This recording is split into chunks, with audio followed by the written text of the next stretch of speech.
مین کډوال. اتمه برخه. غالب یې له کتابونو سر پورته نه کړ.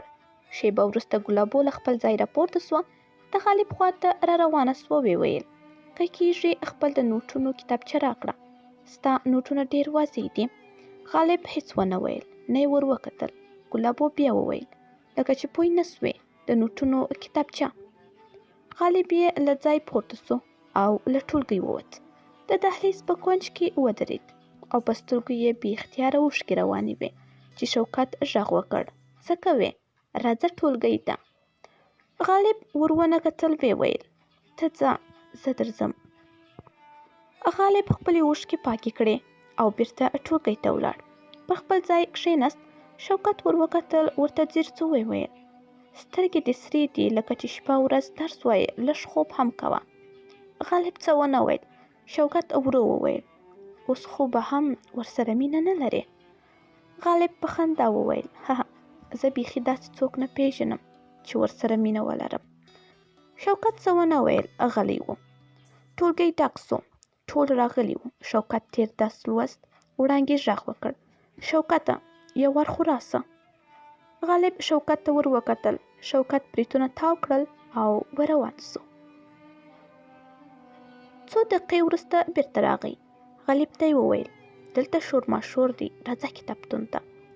غالب ورسره ولاړ. کتابتون ته دننه سول. کښېنستل. شوکت وویل: یوه شېبه درس مه وایه، موضوع بل څه ده. څه سوي؟ ته ولې داسې کوې؟ څه مې کړي؟ وړانګې ویل چې ټولو سره خاندي، خبرې کوي، خو هوسۍ ته تش سلام هم نه ورکوي.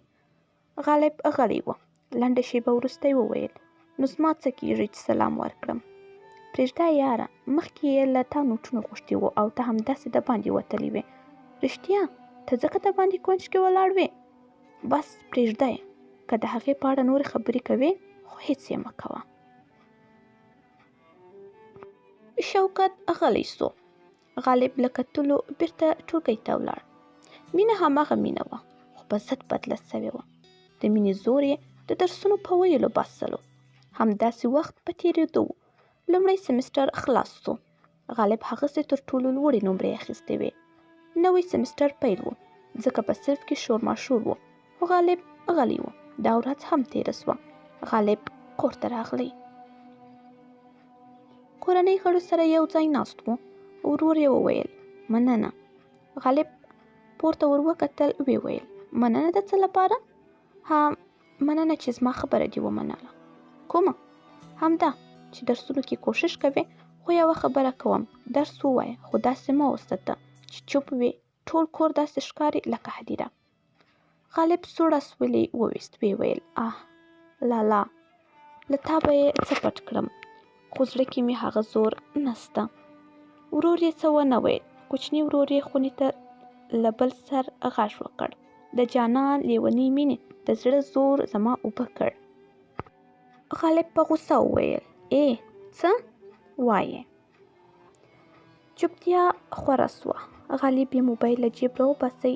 د واره د پیغام شړنګ سو. شوکت ولیکلې وه: خبر سوې؟ په څه شي؟ ټول پوهنتونونه د 2 اونیو لپاره رخصت سول. ولې؟ همدا د کرونا لپاره. غالب یې ورور ته وویل: لالا، یو څه وغواړم. ووایه، څه غواړې؟ که موټر راکړې. پوهنتونونه رخصت سول، زه یو څه ورځې کلي ته ځم.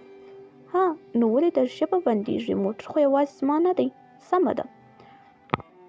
غالب له خونې ووتلو. مور یې په انګړ کې جامې وینځلې. ور غږ یې کړ: ادې، زه کلي ته ځم. قربان د شم زویه، نو دا وخت؟ هو، ټول خلک ځي، امن دی.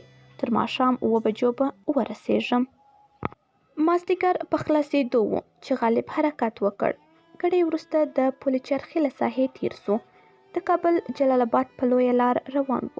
موټر کې د شفیق مرید سندره چالانه وه: د دې سترګو په پردو کې د تصویر دی، که په ټولو آینو کې د تصویر دی. موټر هغسې روان و. د سندرې په دې بیت سره ښکاري ته هم زما قتل لوی اتل کړې، د دې ښار په منارو کې د تصویر دی.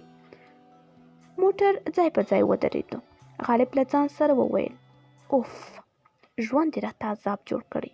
چېرته وتښتم ستا له یادونو؟ بیرته یې موټر روان کړ.